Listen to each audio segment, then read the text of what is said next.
Bonjour à tous. Plus fort. Ça suffit. Merci et bienvenue pour la... Merci beaucoup pour vos applaudissements. Bienvenue pour la 4e rencontre, la 4e masterclass. On appelait ça aussi les leçons de cinéma, mais on a toujours l'impression que quand on dit leçons de cinéma, on va donner une leçon et tous ceux qui viennent parler de leur carrière, justement, le font avec beaucoup de... Là, il y a l'acteur de ce merveilleux film russe que nous avons montré en début de festival, qui est l'acteur du film de Kirill Sebrennikov, Leçon, qui est ici. Stand up.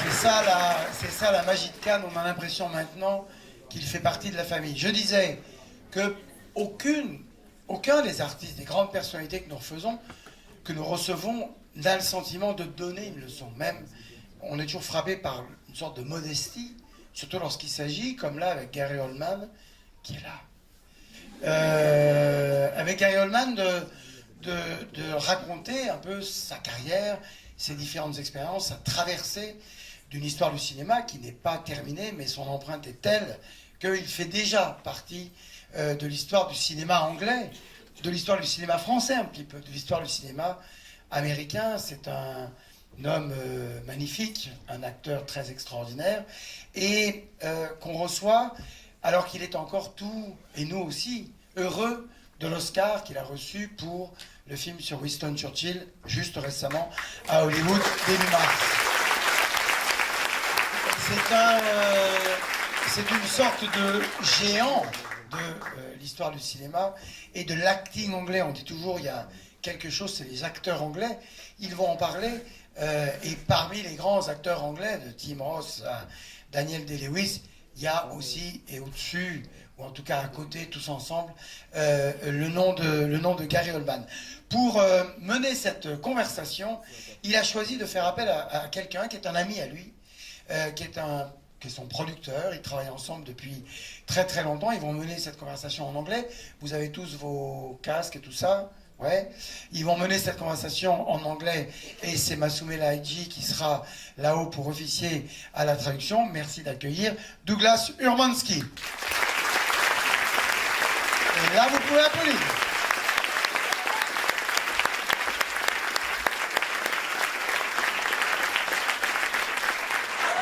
Est-ce que ça n'est pas extraordinaire de recevoir l'acteur et réalisateur Gary Oldman?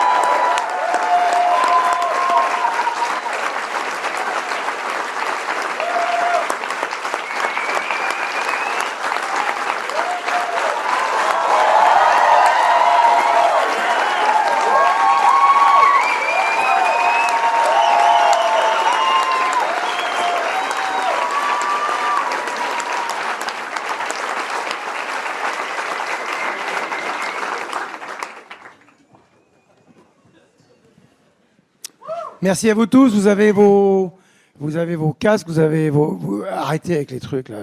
On arrête de filmer. Ok. Put down the. Voilà. Ok. Douglas and Gary, the room is yours. Thank you, sir. Hello, everybody. Hi, Gary and I have been working together for nearly 30 years now. I have to tell you, I say it in front of him. I don't say it to you personally very often. I've worked with a lot of famous actors, writers, and directors. I haven't talked to anyone who each and every conversation we have, I never talk to someone who is as interested in artistic excellence and whose taste is unfailing in that regard as Gary. So, that said, how's the jet lag? Kicking in nicely. We have a lot of questions to ask you today. A lot of unanswered questions. Okay. You're Gary Oldman. we've seen the reel. You're sitting at home relaxing. You're channel surfing. And you find a Gary Oldman movie. Do you stop and watch it? It depends. More often than not, I will move it on. Yeah. It's something, I think it's something to do with, it's not that you're necessarily embarrassed by earlier work, or that, you know, some of it I don't care for. I like other things better than others, but I think it's because it's old work.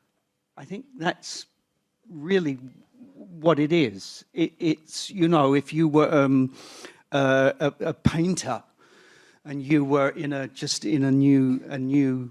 new way of expressing yourself, and then you go back and look at the earlier work, you know, there may be a trajectory, there are influences and a development in the work, but I just sort of see it as stuff that I did a long time ago, and we're moving on. And I mean, I'm asked sometimes what is my favorite? Do I have a favorite performance? And my answer is always the next film. You know, what I'm going to do next. All right, there must have been at some point a light bulb moment when you say to yourself, I want to do that thing called acting. I remember it. I remember it very vividly. I think I was around 14 or 15, and there was a preview for a film that was going to show later that evening, and it's a British movie. It's called The Raging Moon. I haven't seen it for years. It was directed by Brian Forbes, and it had Malcolm McDowell in the lead. And I saw this preview, and there was something about Malcolm in this movie. There was a sort of wonderful vulnerability about him. He's got those beautiful sort of big blue eyes like saucers. And there was also a menace to him as well. It was, I think I later realized that is the cocktail. Why you like certain actors over others. There's a sort of there's a menace and a vulnerability, both things. And I saw this preview, and I remember saying to my mother, "We have to watch this. This film is coming on at 10:30 tonight, and it looks amazing." And it was like the lights in the room grew brighter. It was like. I think alcoholics call it a spiritual awakening. And you're how old when this happened? I was 15, and it really was. No, I'd not been in a play at school or anything. There was no sort of. I'd always had party pieces where I would sort of mimic and impersonate.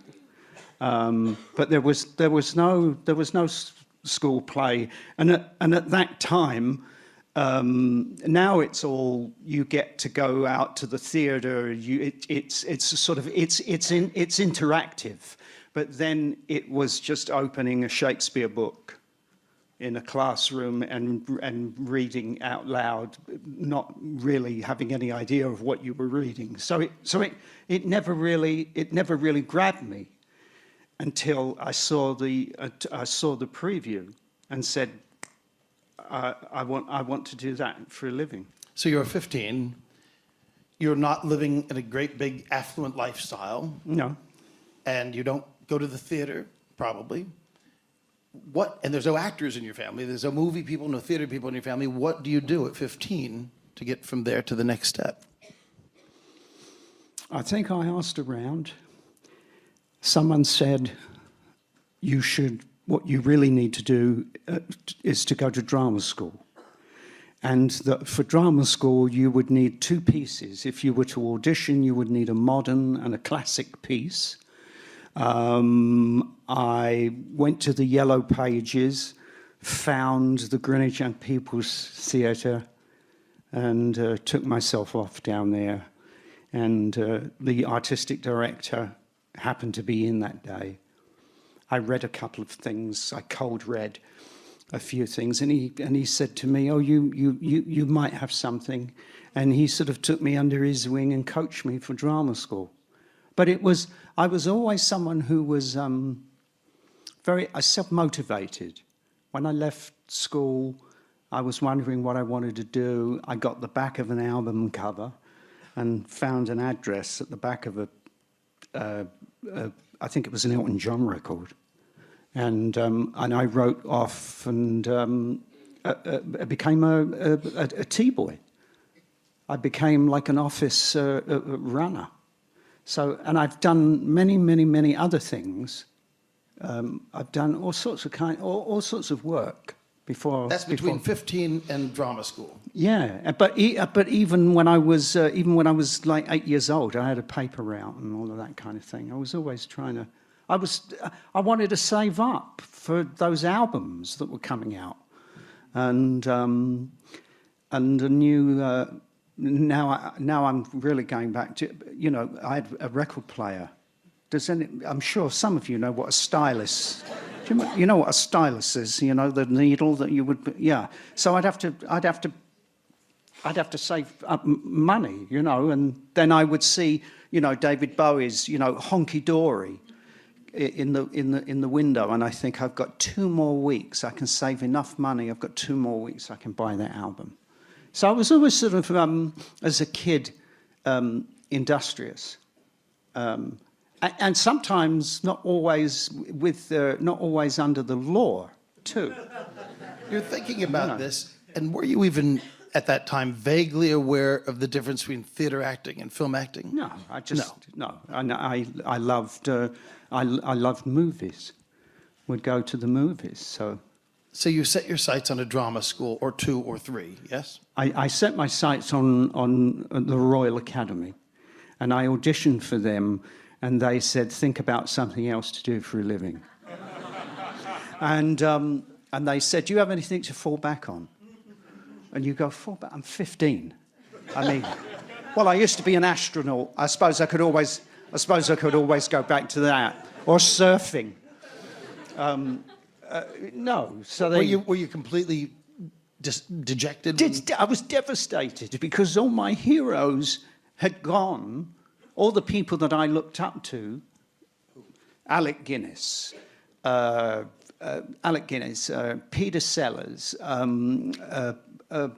Peter O'Toole, Alan Bates, Tom Courtenay. And the list of these great actors goes on, and they had all been to RADA. And now Oldman was not going to go. So I wasn't going to go to. So I didn't end up going. Was there a second choice? Yeah, it was Rose Bruford, and I got in. Yeah. Were they a known good acting school at that point? They are better now. They're more known now than they were. Yeah. You go audition for them. Yeah. You get in, and now you're going to be taught something about this thing called acting. Yeah. What do they teach? Was it like a conservatory where you had to take a whole bunch of different related things? Yeah, it was 3 years. It was phonetics, it was movement, it was mime, it was improvisation, it was theatre history, fencing, stage fighting. I mean, the whole... Yeah, it was pretty intense. And did the sum total of that add up to discipline? What it gives you, yes, it gives you a discipline. You got to be somewhere. You got to be there on time. I mean, sometimes young actors ask me for advice, And they say, what advice can you give me? And I say, know your lines and be early. Don't be on time. Be early, and know what you're doing. So it does give you. I just drank it in. I mean, I needed work because when I got there, you see, I used to talk like that. So I was because I'm from South London, so I had to do a lot of sort of voice work, and you have to sometimes because of who you are and what you're given, you have to work twice as hard. As you're doing all this stuff, are you ever wondering what on earth does fencing or this or that have to do with the fact that I want to act? I think initially, yeah. And now I've used it since. Just the way you approach a character, the physicality of a character. I mean, I apply those things now. So, I mean, I don't consciously think about them, but it's like anything. I mean, it was an incredibly steep learning curve. We've talked about this over the years. My theory is that one of the things they vanquish at these places is lazy brain. You're either going to get rid of lazy brain to apply yourself to all these disciplines, or you're not. Yeah. I mean, I was the first person in my year to get an equity card to actually work as a professional actor, and it wasn't because I was special, or it was really I applied myself and I did the work. So I wrote the letters. So you knew you had to go out and get an agent. Yeah, I mean, I had my headshot taken. I wrote the letters. I did all of that ahead of everyone else when they were all sort of jerking off in the pub. Yeah, so there's a lot of drinking, a lot of drug taking, and just. So there's no internet. There's no such thing as a reel.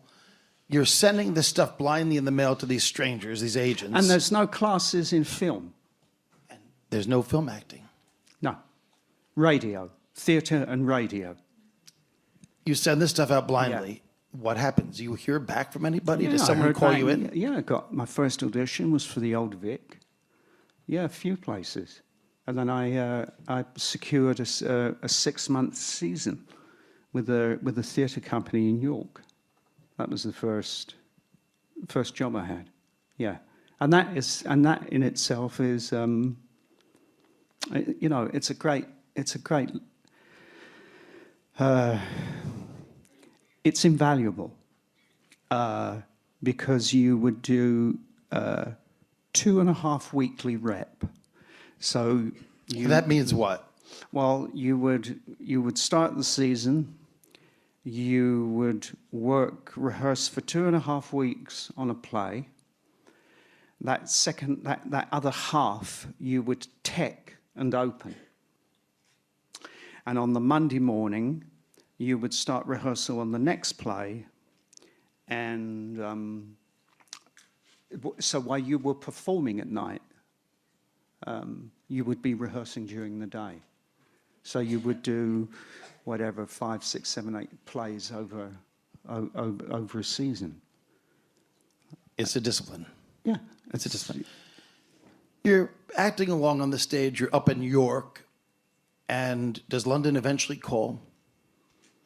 Well, it was a dream to get to London, but not for a while. No. I was in the provinces.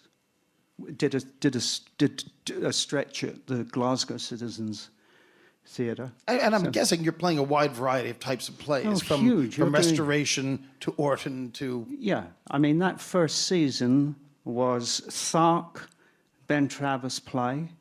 Then we did Cabaret. Then we did Privates on Parade. Then we did a new play. Then we did Romeo and Juliet. We did a Wycherley. And that ended, I think, the season with a pantomime. So Shakespeare, musical, pantomime. Yeah. So, and all of those things that you were taught at drama school, then they came into play, because Romeo and Juliet, you're fencing, cabaret, you're singing, you're dancing. So all of those disciplines. Do you go from York up to Glasgow? Yeah. Yeah, Glasgow Yeah. citizens. Yeah. And they're doing similar stuff. Very, very eclectic, strange work that they do up there. But it was a great. It was the place, if you wanted to be an actor at the time in the provinces. Glasgow was the place that you wanted to be. It was doing superior work. It was regarded as one of the best theatres in Europe at the time. 1980, I'm talking. At this time, you're living one step above a starving actor. You're living frugally, because I don't think these jobs pay very well. No. You go from Glasgow to where next? The Royal Court? Not directly, but what happened was I was always a fan of the work at the Royal Court, particularly the work of Max Stafford Clark, who was then the artistic director. And again, being resourceful, I was cast in a play in the provinces. I wrote to Max and said, I remember the letter I wrote. I really love your work. I would be very honoured if you would come and see mine. And he did. And he cast me. He's doing new plays mostly down there at the Royal Court, yes? It was very much the home of new writing, and the number of great playwrights that had passed through its doors is extraordinary. So all that time in the theatre, you probably work with 10, 12 more directors. Yeah. Every genre of writing Yeah. imaginable, modern, Elizabethan, etc. You have an agent at this point? No. No agent. No, I'm getting the work just from writing. You go to the Royal Court. Yeah. Does an agent land then? But I had one by the time I did. Yes, by the time I got to the Royal Court, I had an agent. For what good it did. You're acting at the Royal Court, Yeah. and at some point you're going to get your first film role. Would that be Meantime? No, the first film role, I turned a bunch of stuff down through just being young and naive. I just turned a whole bunch of stuff down. And I remember my agent said to me, they wanted me to do, do you remember a remake, The Bounty? Tony Hopkins, anyone seen it? Mel Gibson, yeah. And they wanted me to be one of those guys on the ship. And I said, and I had the opportunity of going into rep to the provinces to do a play. And I much preferred the play over the film because the writing was better. So I said that I wouldn't. I said I don't want to do the film. And the more I said no, the more they came back with money. They came back with money. Has this been a useful trick for much of your career? I use this trick all the time. Any advice to anyone out there wanting to say no first. That's what you always get. You've got to get into you've got to have a conversation going. Anyway, I didn't want to do this film, and they were crazy. And my agent said to me, he said, "Listen, you've never done a film before. You're insane." And I said, "Yeah, but what am I really going to get out of the at the end of it? I'm going to have a suntan, and probably a little flat in London." But it ain't Joe Alton. So anyway, he threatened not to represent me anymore if I didn't do the film. Another old trick. Another old trick. Anyway, so I said, well, I'll get another agent. So anyway, I did the play. I didn't do the movie. So it was a while before I went into film. The first thing I did on film was Remembrance, which was it was in the first sort of couple of weeks of the very, very beginnings of Channel 4. Yeah, when that was a new thing. And then I did Sid and Nancy. Well, Alan Clark is... Alan Clark was after Sid. okay. Yeah. Sid and Nancy. You turned it down at first, I assume? Yeah. Knowing you as I do. Yeah. I've realised now I've done it with everything, so I think it's part of my process. You have to turn it down first. Yeah. If I were a stranger and I came up to you and I said, I really love you, most of all in Sid and Nancy, I know that you are very polite to people about that, but it's not your most favorite moment, is it? Huh? No. Yeah. I don't think I'm very good in it. You get in front of a camera. Yeah. You've been acting in all these plays. Yeah. Now, what is different? You know what? Nothing. They're really, I would say, I know, you know, the thing about, oh, you're projecting and you're trying to sort of reach the audience in the back row and all of that, and then you have to tone it down for film. I mean, I think you just, if you've got a modicum of talent and common sense, that is a thing you work out. If your face is this big on the screen, you know, you're not going to make sort of Buster Keaton faces, you know what I mean? But it's sincerity. That's all it is.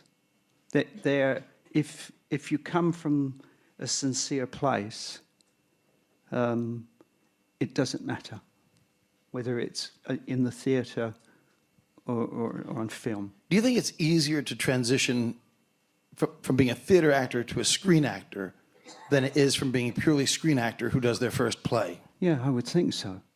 I mean, I didn't do it that way round, but I think it's incredibly courageous of people. I tell you who's doing more and more theatre. An actor, Christian Slater, who started as a young actor in movies. I can't imagine that. You look, some people go to. You know, Christian always wanted to be a stage actor. Did you know that? I'm sure, Yeah. but he's doing that more and more, and I think that's an incredible thing. I can't imagine doing it having not had the training that I had, and was trained specifically for the stage. The movies, it was a dream. I mean, the movies were for other people. Robert De Niro, Sean Connery, Gene Hackman, you know, those people, they did movies. It was never in my plan. It just happened. You don't want to play Sid Vicious. Obviously, a moment comes when you say, yes, I will play it. Yeah. You're handed a script of Sid Vicious. Yeah. £35,000 they paid me for Sid Vicious. Those days are long gone. I'm happy to report. But at the time, working for £80 a week before tax. So when you're sort of taking home, you're trying to make ends meet on 33 quid working at the Royal Court, and then someone comes along and says, here's £35,000. You kind of go, oh, I could get the kitchen done. Okay, you're handed the script of Sid Vicious, and you're confronted with playing this guy. What on earth do you think you're going to do? Well, it had bypassed me, the whole punk movement. I was a sort of James Brown Motown guy. I loved all that sort of funk, Bowie, you know. So it was when that happened, the punk movement. I just thought it was a lot of noise and was not interested in it. And so I was very concerned about who would see Sid and Nancy. But like, who cares about this love story? There was obviously an audience. There was an audience for it. What did you do? I just rolled up my sleeves, studied the way I've always done it. You know, you watch endless footage, you listen to the records, you hear the music, you immerse yourself in the world. I lost a ton of weight and made myself very, very ill. I lost too much weight, you know, and then it grabs you. Then it takes a hold of you. Do you eventually, after you're doing Sid Vicious, do you get a play in the West End of London?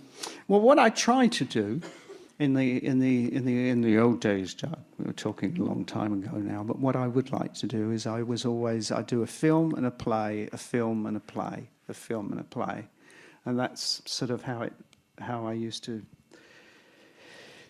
sort of roll, as it were. But you could in those days. That was the thing. You could commit. Now, films are falling apart a week. You're attached to something and it's all systems go, and then a week before production, they've pulled the plug, or the money's fallen out, or the money comes together very, very quickly. So instead of having a prep time, you hear, you know, you've often called me and I say, when does it start? You know, they want you to play whatever it is, and they go, well, they're going in 2 weeks. I sometimes call them and I say, what are you doing next Tuesday? Yeah. Do you want? Back then, you could. It was, you know, if someone said if I said to you, oh, I'm going to start a movie on the 29th of October, you'd start that movie on the 29th of October. There were no reshoots. You never went back. There was no money. You shot the movie for 5 weeks or 6 weeks. It was done. You were done with it. And then you could either go on holiday or do a play and commit, a play that you had already committed to doing.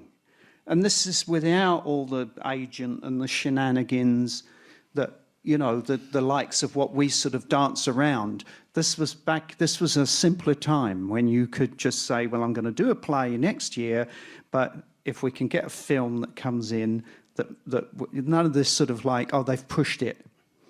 It's not starting now until another month. None of that stuff. One of my favorite films of yours Yeah. is Prick Up Your Ears, where you play Joe Orton. Are you acting in a play in the West End at that minute and you get a call from Stephen Frears? Yeah, I think I was in a play at the time. I was at the RSC. Yeah. And what happens? Frears calls? You audition? Well, I'm surprised that Stephen called me for Prick Up Your Ears, because I had said no to My Beautiful Laundrette. And said, I remember saying to him, I just don't find it very convincing. I grew up in South London and people are not like that and they don't talk like that. And, he said, what do you think of the script? And I went, So, anyway, I think another actor did it in the end. I don't know who. And, oh, come on, Dougie. So I thought, when he called me for Prick Up Your Ears, I thought, oh, that's very nice of him, after sort of turning him down and telling him that his script wasn't very good. Did he want you for Orton to play Joe? Yeah. Because there was a resemblance, or why? What was the... No, he just thought, he wanted to give Joe, he would always say to me, he said, I want him, it's got to have a bit of street. That's how he would direct you. You would do a take, and then he would cut, and then he would say, that's very good, but do another one, and just give it a bit more street. Give it a bit more, No, he wanted me for the role. It was fantastically written. Were you shooting during the day and acting on stage at night during that time? Yeah, I was doing. I was actually also decorating. I was painting and putting up wallpaper in the flat I lived in. So I would get up at about. I'd get up at 4:35. I would paint or hang wallpaper. Then my car would come. Then I would go and do Joe Alton, and then at 5 o'clock the car would come and take me to the Barbican, and then I would do the play. But I was in 5 plays in rep, so I was doing Joe Alton, but I had 5 plays in my head. That at the time, I mean, I look back on it now, and I have to have a nap in the afternoon. I mean, I have to have a nap in the afternoon, otherwise I'm murder. But those days where you could do all of that, and I'm getting up to work on my flat is madness now. So we have the moment the light bulb goes off and you say, I want to do that thing, acting. Is the second light bulb going off saying, hey, I'm pretty good at this. I know my way around this. Well, I had no idea if I would be good at it when I said I wanted to do it, having never done it. It's I've always had that sort of thing of, like when I directed, there was no short film. There was no music video. Nothing like that. I just thought, I have the story to tell. I'd convinced myself for many, many years that I couldn't write. And then, you tell yourself, and I'm sure many of you here, we say, well, I don't know, I can't, no, that's, there's people who do that. I can't do that. You can't do something having not even tried it. So I would say for years, no, I can't do that, having never tried it. But then I did, had the story, and wanted to direct it, and just wanted to direct a feature. It was the story I was telling needed. It was longer than a 10-minute short. So I've always just sort of jumped at things, hoping that and in the end of the day, Neil by Mouse was an experiment. I mean, I'm sure you've got a question about it, but but yeah. So yeah, I was, and along the way, a few people said to me, this acting thing, you've maybe got something, or you might be quite good at this. One of them was Francis Ford Coppola. Yeah. Count Dracula. Mm-hmm. Comes in. Yeah. What is it, first off, that grabs you? Is it the director? Is it the script? Well, I turned it down, of course, first. Because I thought, Dracula. It wasn't on my bucket list, And then it was Coppola, and I thought, oh, well, that's interesting because, he is, I mean, arguably one of the greatest American directors. I mean, he had been a hero of mine. So I thought, oh, France is doing Dracula. That would be it. If it had been Ken Russell or someone like that, I would have, no, not interested. But Coppola, I thought, oh, he might be able to do something very interesting with this. So I auditioned. I went to Napa and auditioned for him. And the script, did you respond to things in the script that said, yeah, I'd like to do that? I read the line. I remember reading the line, I have crossed oceans of time to find you. And I thought it's worth doing the movie just to say that line. I just, I mean, who wouldn't want to say that to someone? Not necessarily to Winona Ryder, but you read a line like that, and then again with the way I work, I heard the voice before I could physically do the voice. Because you've got Gary's voice. Yeah, and I heard the voice the voice that was coming off the page to me was one that I couldn't physically or technically do at the time, but I could hear it in my mind's ear, in my head. And then I auditioned. I got the role, and then I worked with an opera singer.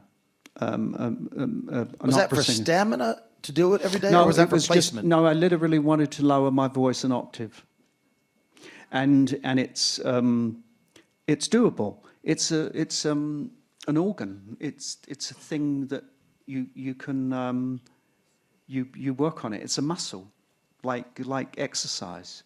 So you get, I wanted that depth in that sound in the voice, and over time, you work and you work on. You go to the piano and work a half a tone, and then another half a tone down, and before you know it, you've got, and it's just exercises where you intone the text, you whisper the text, you sing the text. I did the same with Churchill. I went to the piano, worked out the range of Churchill on the piano, and then started. I'd always been, like I said, just resourceful. It's how, I want a sound, I want a deeper voice. What do you do? Well, I guess you work with someone who works with voices, and just kind of work it out. Dracula becomes a massive hit, and it becomes a game changer. What do you think? Yeah. Yeah. By the way, you did not see Dracula at all until the premiere at the Chinese theaters. That's correct. That is correct. Did you like it when you saw it? I thought it was pretty good, yeah. Yeah. Yeah. I sat by you, but I never asked you that question. Yeah, it's That's 92. That's November of 92. In 93, you come here, and you're on the jury here. And that same year, you meet Luc Besson. Yeah. And he has this idea for a movie that becomes known as Leon, the Professional. Yeah. Going back just quickly to your thing about, seeing Dracula for the first time and what do you think of it? The only movie I've ever seen that I'm in where I pinched myself and went, holy shit, I'm in this film, is JFK. Oh, I love it. And when I first sat And that was down... pre-Dracula. So that was pre-Dracula. And when I first sat down in that screening room, when Oliver said, I've got it, it's ready, and I couldn't believe it. I couldn't believe it. I thought it was such a powerful film, so well made, and I just had to pinch myself and go, God, I'm in this. It was great. You're not just in it. This is the weird thing. I'll tell people you're in it, and they will have forgotten that you're in it. And my theory is, because you're in almost every frame of it, is that you are so much like Lee Harvey Oswald that they forget they're watching an actor. Is Lee Harvey Oswald. So Oliver Stone has you playing this. He sends you off to do some research. Yeah, it was, again, in those days, he gave me plane tickets, some per diem, and a few contact numbers, and he said, take yourself off to New Orleans and Dallas and find out who Oswald was. So you became not only, because there was very little on the page in his script, so you become an investigator. You become like a detective. Yeah, it was a wonderful gift. Great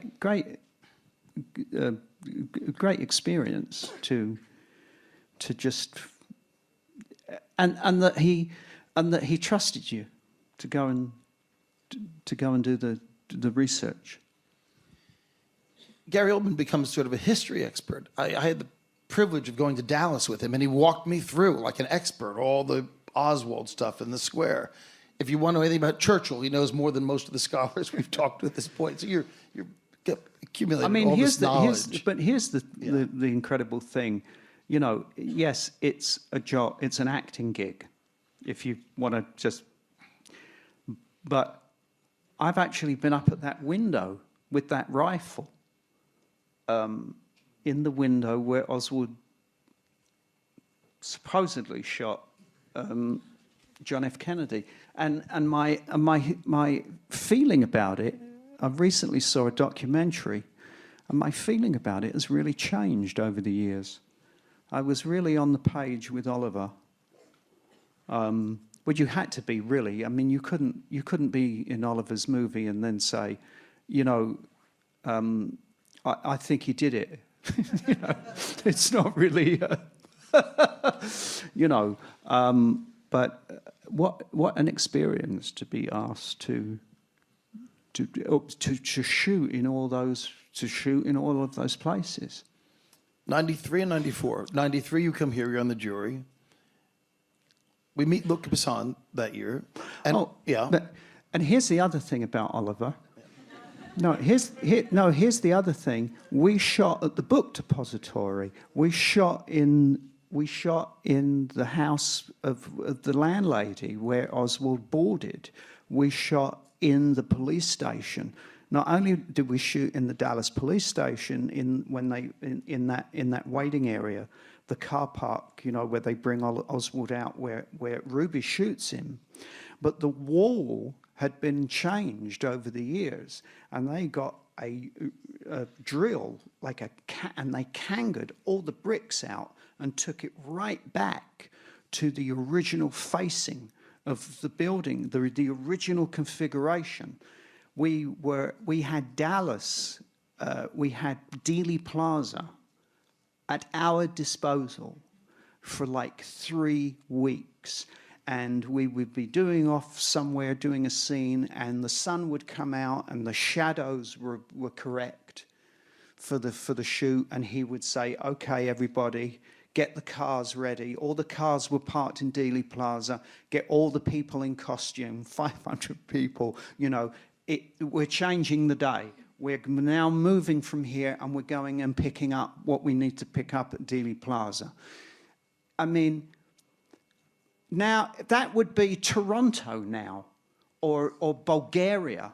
You know, the fact that you're shooting at the Book Depository in Dealey Plaza, in Dallas, in New Orleans, and on these locations is extraordinary, and it rarely happens now. this was pre-tax incentives. This was pre-tax incentives, yeah, but to have access to the city in that way was extraordinary, and we had 2 scripts. There's the script that obviously the mayor and what have you, the government had read. That was, you know, well, they wouldn't. We were guests. They would kick us. Oliver was so paranoid, and he said so. He gave them 1 script to read, which was Oswald did it, you know, and then our script, which was obviously the government cover-up conspiracy. Can I go to I threw you, didn't I? No, you can't. I'm a professional. Okay. Can we go to 93 now? 93. Yes, Luc Besson, Yeah. jury, and 93. yeah. And I hope you brought sandwiches. And no, because we gotta get some other good stuff. So you can't take it, you see.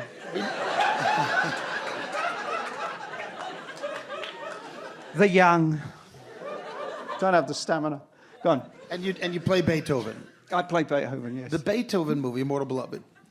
You may remember this. It becomes like our #1 fan letter movie for about 8 or 9 years. The Beethoven movie. We get fan mail about this movie. Anne Rice becomes a fan. She writes a letter. Yeah. You obviously can't see any news footage of Beethoven. You can't hear his voice or anything like that. You had an interesting way into this particular character. Well, I do play the piano.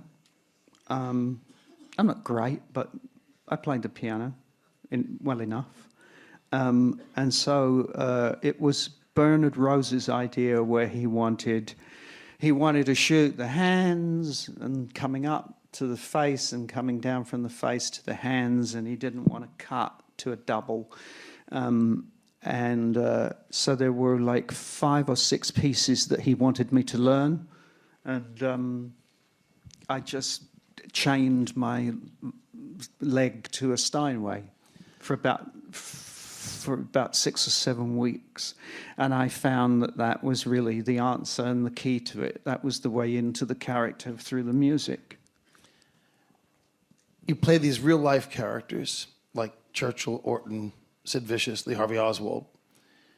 Then you play characters that are based on fictional, well-known characters like Jim Gordon or Sirius Black. Yeah. Sirius Black. Yeah. Fictional characters, meaning that there's a lot of information that exists about them. Yeah. There's a lot of information that exists about real-life characters. And then you play characters that are wholly original in a screenplay where you have to invent from whole cloth. What is the difference between these three? Well, with you see, with something that you're anchored to, I think first of all, if you've got families, if they have family, if that person is no longer with us, but they have family who are still around, like the Churchills, for instance, and certainly with Oswald. I mean, that was the wonderful thing, meeting Marina Oswald and the daughter. You know, it's a wonderful. You get access in this job. You get sort of behind the velvet ropes, access to all sorts of wonderful things. You get to meet some extraordinary people. But I think you do. I feel that you have some responsibility to the memory of the person and how what you do and what choices you make as an actor will affect the people who are still around, who are still living. And as you can imagine, the Churchill family, they revere their ancestor, and so you feel that I feel that you do have some responsibility to that, to the memory of those people, and also you've got access to footage and the way they sound. You know, that thing of what I was talking about with Dracula, and hearing that voice. That's with a fictional character. That's normally where I will start. Nine times out of 10, I will start there. Start hearing a sound. And then you get a character like Jim Gordon. You can research about him. You can learn what he's about. But then, what does he actually do in the movie? Well, he gets there. He gets to a situation often late. Batman's already there, so there's not a lot of detecting Jim does. He does try, but Batman seems to always beat him to the punch. You know, when I get there, and then there's this guy in this cape, and I just say, "So what do we got here?" And he says, "Get this to forensics." You've got there's obviously a huge fan base. Rolling Stone said of that character that you made virtue exciting. How do you do that? I don't know, but that was the best review. I think that is the best review I've ever had. Really, he makes virtue look exciting. I'll take that. Thanks very much. But that again, it's. Again, you hear a sound, you work on the physicality. Most of the time you're doing all of this, what I call in your kitchen or your bedroom, kitchen acting. You very rarely get rehearsal. How many here are actors or filmmakers? There must be quite, yeah? I mean, you get to a set and you got to burn from the first bar. It's rock and roll. You got to go, and you got to have done your homework, and you've got to have been ready. I had 7 years with Chris Nolan over the 3 Batmans, and I think he gave me one note in the 7 years, and it was a really good note. We did a scene, and he said, "Okay, cut." He said, "Let's go again." And he came up to me and he said, "There's just a little more at stake." Okay, let's go again. There's more at stake. That's a good note. That's a fantastic. That's a good note. That's a fantastic note. I was divorced, a single dad, and I had the custody of these boys, and I had these 2 little kids. And I did not want to be one of these. I made a decision that I was going to be at home with the kids rather than be traveling all over the world. There was a seismic shift in the industry, and everything was sort of happening in Australia and Hungary and Bulgaria and all of these places. More and more movies were not being made at that time in America or in LA, certainly not in LA, and it meant me traveling a great deal. When the Batman thing happened, in that first Batman Begins, Chris was very user-friendly in that respect. He was a father. He understood my situation. And in that first film, I did 27 round trips from LA to London, because we shot most of the movie, the first one, in England. Some location work in Chicago, but mainly in England. And I would fly in for one scene for 1 day, fly back for 3 days, come in for 2 days, fly back for a weekend, then fly back, do a half week's work, go back, come. I remember once I flew in, I walked out of a car, walked into a building, and that was it. Cut, thank you very much. And the next morning I was on the plane back to LA. But Chris was very cool with it, and he just said, listen, shooting on film, of course, he said, if there's anything wrong with the dailies, I'll call you. And I said, you'll know where I'll be. I'll be on my cell phone in the car at 11 a.m. on my way to the airport, and I'll turn the car around and come back if there's a problem. So he was very, very understood, and he was very, very easy to work with in that way. My first day of shooting, he cast me as Jim. I think had one other conversation with me on the telephone, and he said, see you when it starts. I flew into London. The next day we were shooting, and it was a night shoot. And I had to get out of a car, look at some thugs who had been beaten and tied up. I had a couple of lines Like to... what? Like what were one of the lines? I really, honestly, I can't remember the line, but it was a short line to a cop, and I walked off. It was a simple scene, and so we got there on the set, and he said, "So you want to just walk one through?" And he said, "Let's just do a rehearsal." I said, "Okay." So I got out of the car, did the scene, and he came up to me and he said, "Is that how you're playing it?" And I said, "Well, yeah, I thought that's kind of what I've been working on." He said, "Do you want to do one?" I said, "Yeah, sure." So we did a take, and he said, "Cut," and he came up to me and he said, "That's very good. Do you want to go again?" He said, "I think we got it, but do you want to go again?" And I said, "Well, I've come all this way, why not?" And we did 2 takes on that first day. And that was, now you've made the decision. Now that's how you're playing Gordon. There's no rehearsal, there's no nothing. You turn up, you get out of that car, hit that mark, say that line like that, and then you go, okay, I'm committed. I'm in now to playing this role this way. And then the other note that he gave me was there's a bit more at stake. So you're left very much to your I learned that very, very quickly the first time I did film. That unless Darkest Hour we had rehearsal, but it's very, very rare. I worked with Mike Lee many years ago. That's 6 months rehearsal, building a character.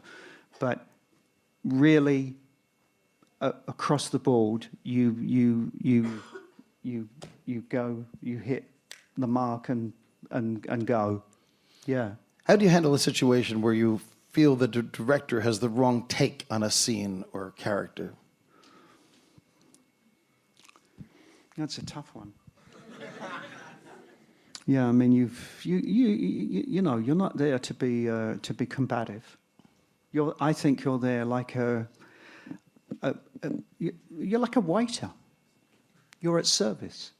You come in and you come up with ideas and you offer ideas up, and if they accept them or like them, I mean, Alan Clark. I'll give you an example. You would say to Alan Clark, you know, I have an idea. And he would say, fucking love it, haven't heard it yet, but I love it. You know, great, an idea, what is it? And there were occasions where you would give him the idea and he would say to the crew, okay, forget what we're doing, we're going to do it like this. And he would literally scrap what he had been working on. And other times he would say, it's a good idea, but I need this, this, and this. So, I think it's as an actor, that's what you come in. You come in with your imagination, and you service, and it's not about you. It's not all about you. That's what I think. There are some actors that behave a certain way on set that to me is just it's just unforgivable, because it's a whole army of people, it's a whole team of people. It's not just about you and your character, it's about the other people, it's about the lighting, it's about all sorts of things, you know what I mean? I have one more question before we just briefly talk about you as a writer and director, because time is fleeting. Have you ever shot something that you thought wouldn't work and then been surprised when you've seen the result on the screen and you say it does work? I have, occasionally, very rarely though. Oh, I had also the opposite, that you shot something you thought would not work, that you thought something would work, you saw it. Yeah, there's an alchemy that happens sometimes. Yeah, but really, you know, if you've got your instincts, you know, that your intuition, your instincts are working. What is in your eye that you're seeing, there's no miracle that's going to make it better once it's projected. If it's not working, it's rare that. I mean, talking of Chris, that's someone who. You know, you might look at a scene and it feels a little maybe conventional. But you really, that's the feeling you have. So you don't see Chris Nolan doing it. That's his. He's there in his overcoat and sips his tea, and it's like one of those things where you go, really, what's he do? You know, and he stands there and he goes, "Yeah, I want the yeah, okay, well, let's put the camera here and that, and then we'll yeah, that's nice actually. Yeah, we'll see that, you know." And then, you know, because he's terribly sort of quite polite, and he goes, "Okay, shall we go for one? Action." And he doesn't look at a monitor; he looks at you, so he doesn't see it. He trusts his operator completely, so he doesn't even see it. He doesn't wear headphones, and I often wonder, how the fuck did he hear that? We're doing like a scene, like a long scene, you know, on radio mics, and Chris is watching and he hasn't got headphones on. He must have super hearing, that's for sure. I know he's talented, but he must have super hearing. But anyway, he would just sort of say, "Cut, that was great, okay, moving on." And you think, what did we just do? And then you see it. And then you see it projected, and you go, "That clever bastard." 21 years ago, you came here with your film, know by mouth. You won a prize for Best Actress. You opened the main competition upstairs. You had this burning thing about wanting to direct for a while. Yeah. I don't know that you thought of yourself as a writer going in. You won the British Academy Award as a screenwriter, and you've been writing ever since.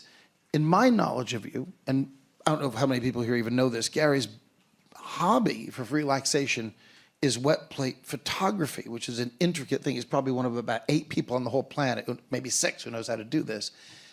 I find that you're very visually oriented. When you talk about film, you're interested as to whether it's celluloid or digital. Does this help motivate the idea that you want to direct, or is it because you like talking to actors, or is it because you like a good story, or what part of that drives you? You're certainly a good screenwriter. Which part of that is that makes you see it? I think I love acting. I love actors. I love watching really good acting. You know, and I don't, you know, some people sort of wish for people to fail, you know, or I like being surprised by actors and thinking, my God, how'd he do that? That's fantastic. You know, there's nothing better. So I love actors. I love the crew. I've always liked the crew, and I've always been fascinated by what that guy does when he turns that knob, that focus puller, or what that guy's doing with the lights, or so the whole mechanics of it. It has always sort of fascinated me. So really, to be on a set, and particularly to be directing on a set, is a great joy. You're using all. That's the most extraordinary thing about film.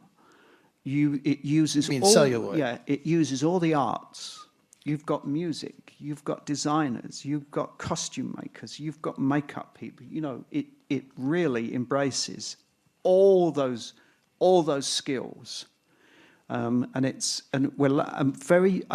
very privileged and very lucky to be to do what we do. And I remind myself of that all the time when I stand on a set. But do you find that because you're a good actor and you like acting and you understand acting, that this feeds into the part of you that likes to direct and that likes to see the visual of it, the texture of it?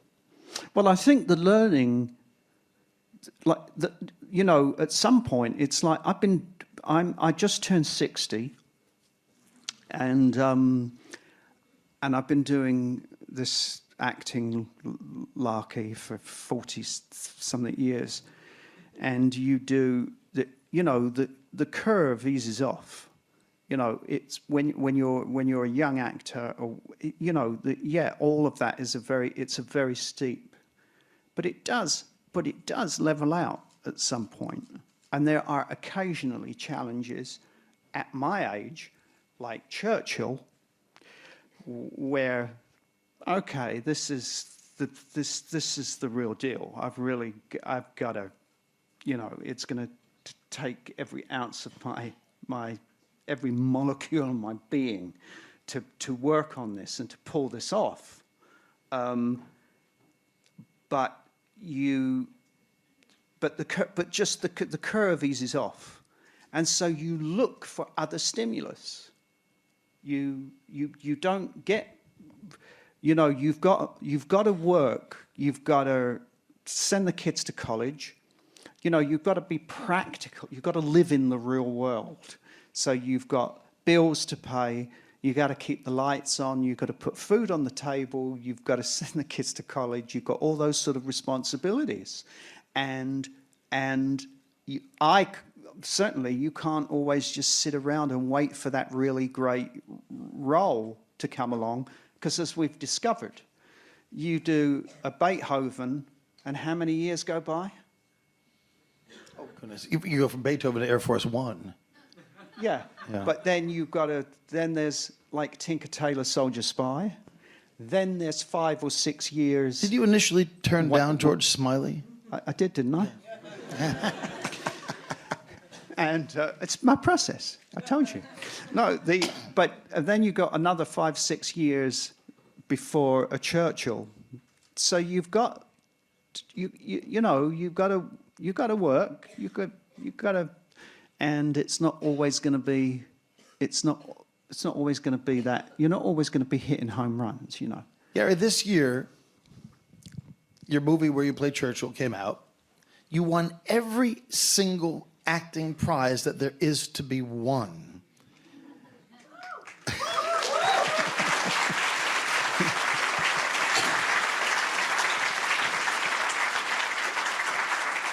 Yeah. Do you think you're any good as Churchill? Well, they obviously do.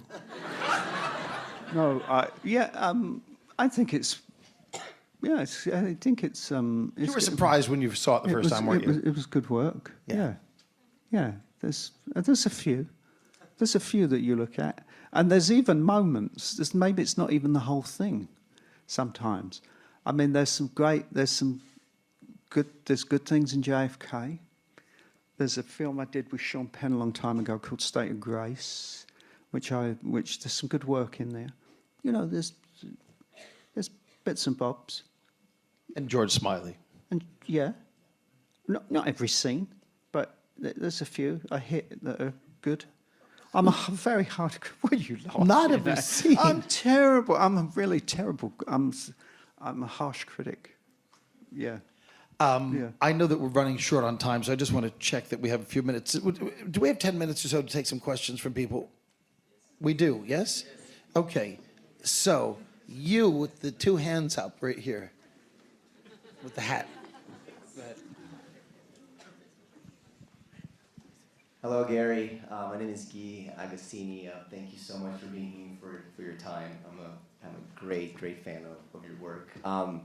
So you talked about I'm an actor. I'm an upcoming actor, filmmaker slash filmmaker. But I'm primarily an actor, and you spoke about the kitchen acting Kitchen rehearsal. acting. Exactly. But I'm very curious to know that after you left the university, if you've worked and maybe still do work with a coach, apart from voice coach and something in particular. No, I don't work with an acting coach. No, never had one. I think I don't. It's not because coming from Britain, we don't have them.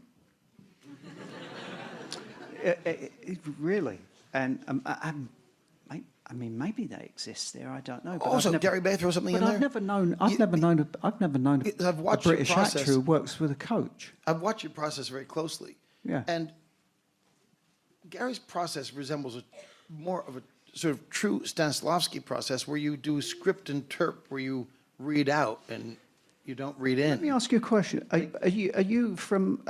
Where do you live? LA. I live in New York. You live in New York. You'll live in LA at some point.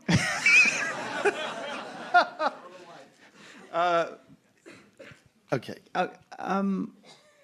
But did you go to Juilliard or to a school or anything like that? A different conservatory. Right. You see, here's the thing. This is the thing about LA. Is that there's no conservatory. Really, I mean, they've got the Lee Strasberg, but there's no real, there's no drama school, the kind that I went to, which is really 24/7 for 3 years, where you go and you do this whole array of stuff, text interpretation and voice work, phonetics, the kind of thing. So what you get in LA, I guess you have to have classes. Unless you are lucky to be working constantly, there is no acting school there, and so you have to have. Well, you need a flight simulator almost. Yeah. You have to have a coach, but we would never. And it's that old thing also of, the doing of it. You're learning it as you're. Gary, we as may you're have doing time it. for one or two more. All right, this young lady over here, you in the aisle.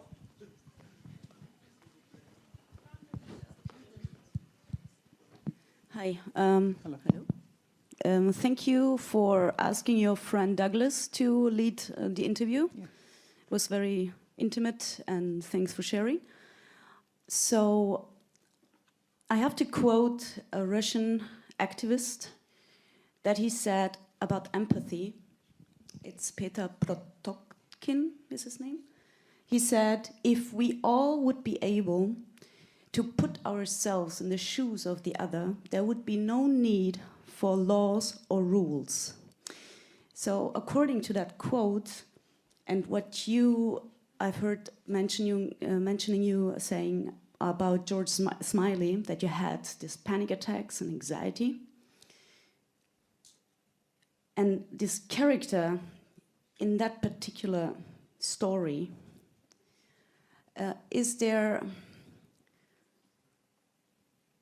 what is your, when you put your, sorry, I'm so sorry. What I want to say is that if we use the empathy going through a living hell like anxiety and panic attacks to find a character or perhaps to be scared of a character, what is your approach of nuance, finding new nuances in your acting? Well, the thing I think you're referring to, was it an interview that you read that said that I'd got anxiety before doing George Smiley? Yeah, that. I was very much, I felt very much in the shadow of Alec Guinness. This is a very beloved character, and he was the face of Smiley, definitive face of Smiley for many, many years, and still is. I mean, regardless of my efforts, probably still is to many people but for a generation. You know, he was this that he had personified this very famous character in this book, and had won accolades for it, and was so. I built this monster in my head that it was like a dragon that I had to slay. That the great Alec Guinness had enormous success with this role, and that I was taking it on, and it could only lead to failure. And for some reason, it got to a point where I think it nearly gave me a bloody nervous breakdown. I was so caught up in my head with the fear of this. But is there another element of that, which is you're not playing a guy in a disguise with an eye and a tooth and a scar. Now you've got Gary, and he's got to be naked. I felt very naked with it, very exposed, and it was just a monster that I had built up, and I did get to the set, and I did the first scene, and once I had opened my mouth and started doing it again, no rehearsal. So once I'd done the first scene and they'd said action and cut, I then realised, I know where I am. I thought, I know where I am. That's a cable. That's a camera. I'm on a set and I'm acting, and I'm sort of it's familiar now. But it was. You asked me to not come to the first shot, to stay in the trailer, and you came down back to the trailer after the first shot, and you said, "It's all fine. Come back." I mean, I think it's I think, insecurity is a good thing. But you can't, to question, then you're going to move forward. You're going to always push yourself, rather than you just sit there satisfied. I remember a director, Hal Ashby, told me a story once when he was doing The Last Detail, and he took Jack Nicholson to the dailies, to the rushes, to screen the scene. And when afterwards, when the lights came up, Nicholson turned to Hal Ashby and he said, "Well, I was great. How was the scene?"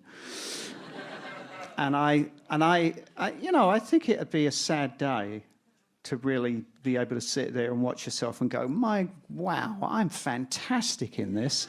I think you're always you're always questioning and pushing yourself, and having doubt and insecurity is a good thing, but it can't immobilize you. It can't paralyze you.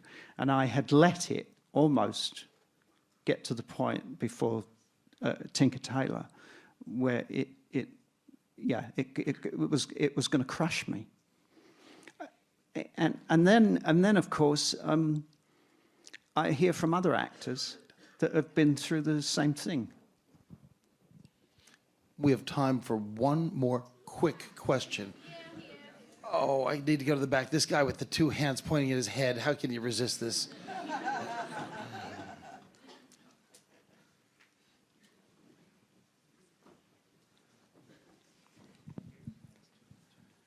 Hello, my name is Jun Baek from South Korea.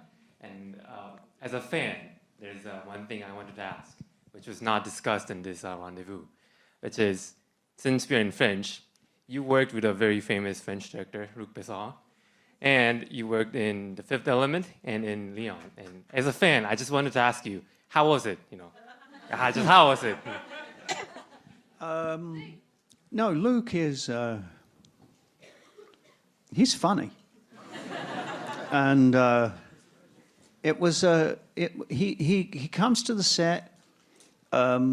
And it's like playtime, he was a very. I learned a lot of things.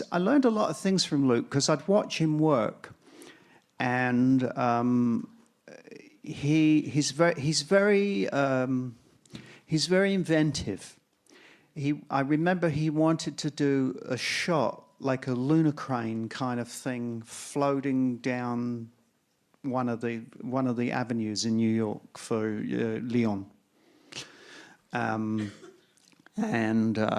so he got an aluminum ladder from a hardware store, and he cut the rungs out the middle so he could wear it with straps, and he had a monitor, and he had a small camera at the end of the ladder, and at the back it was counterweighted, and he had like flaps like on an airplane, for the resistant, the wind resistant, and he held this ladder, and he stood and strapped himself onto the top of a car or a truck in New York, and he literally was floating this camera down the avenue, and it literally, the crane is so enormous, these things. They've got an arm that extends, but you're basically locked into where you set the where you set it, because it needs a truck to bring this thing in. With this, it was like a lumicrane that could actually move and travel. So you could be going along the street, and he would hold this thing, and he could float it up to a window. And there was one time where he just took an apple box, and he put the camera on an apple box, and it was on like a table like this, and he just slid it like a little track on a table. And I watched all of these things, and in fact, I shot a music video, And we needed to get the camera a little track through the door of the shot coming through a door. And what I did was I just said to the cameraman, put the camera on an apple box, and I put like a ferny pad down on a wooden floor, and I just had him pull the rug. And this thing, the camera moved, and it looked like a track. It looked like, actually, it was a dolly track. You know, and people do look at you and they say, what do you mean stick it on a thing or do this? And you go, no, trust me, I've seen it done. and you know those great big multi-million-dollar movies that you see that you like so much, you know, Luc Besson? Yeah, well, that scene was shot on an apple box on a bit of, you know, it's you know, it was great. We have hundreds and hundreds of things we could keep talking about, but there's no more time. Ladies and gentlemen, Gary I Oldman. appreciate it. Thank you very much.